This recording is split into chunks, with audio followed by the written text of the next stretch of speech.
છોટાઉદેપુરમાં આવેલા સંખેડા રાણા સમાજ દ્વારા જળ ઝીલની એકાદશી નિમિત્તે તેમના ગુરુ સ્થાન નરસિંહજી મંદિરમાં લાલજી ભગવાનની ભવ્ય શોભાયાત્રાનું આયોજન કરવામાં આવે છે। આ 3-4 પેઢીથી આશરે 100 વર્ષ પહેલાંથી 1008 ગુરુ વય પ્રેમદાસજી મહારાજના સમયથી આયોજન થાય છે, જેમાં રાણા સમાજના યુવાનો દ્વારા બપોરે 3 કલાકે નરસિંહજીની મંદિરમાં ભેગા થઈ પાલકી સજાવી ડીજેના ઢોલ તાલે ભગવાનને વાતે ગાતે રાણાવાસમાં લઈ જવાય છે। ત્યારબાદ આ શોભાયાત્રા આખા નગરમાં ફરી ભાવિક ભક્તોને દર્શનનો લાભ આપી નીચ મંદિરમાં પરત ફરે છે। ત્યાં લાલજી ભગવાનને જળ વિહાર કરવામાં આવે છે અને જળ પ્રસાદી મેળવી ભક્તિ ભાવ ધન્ય અનુભવે છે। આરતી પ્રસાદ લઈ સૌ છૂટા પડે છે। જય સિયારામ। નરસિંહજી મંદિરમાં છેલ્લા આશરે 100 વર્ષની આસપાસથી આ જલઝીલની એકાદશીના વરઘોડાનું આયોજન થાય છે। જલઝીલની એકાદશીનું મહત્વ એવું છે કે ભગવાન લાલજી નગરચર્યા અને જળ વિહાર કરવા માટે જાય છે। પહેલાંના સમયમાં ઓરસંગ નદી તરફ જવાનો રસ્તો હતો, ત્યારે ભગવાન લાલજીને ઓરસંગ નદીમાં લઈ જતા, ત્યાં સ્નાન કરાવતા, વિહાર કરાવતા અને ત્યારબાદ વરઘોડો અહીંયા પરત ફરતો હતો।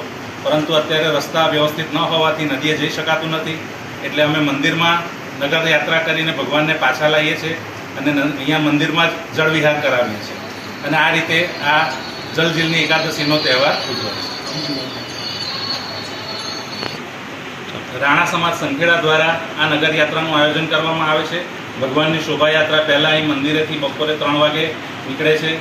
રાણા સમાજના રાણાવાસમાં આ શોભાયાત્રા પહોંચે છે, ત્યાં ભગવાન મહેમાનગતિ માને છે અને ત્યારબાદ આખા નગરમાં યાત્રા કરી અને મંદિરમાં પરત ફરે છે। અહીંયા ભગવાનની આરતી પ્રસાદી લઈને સૌ છૂટા પડે છે। જળઝીલની 11નો પ્રોગ્રામ અમે 93 વર્ષથી ચાલે છે। અમારા બાપ દાદા હતા ત્યારે ઢોલ નગારાથી આ વરઘોડો કાઢતા હતા, અને પરિવર્તન આવ્યું એટલે અમે ડીજેના તાલે આ વરઘોડો કાઢીએ છીએ।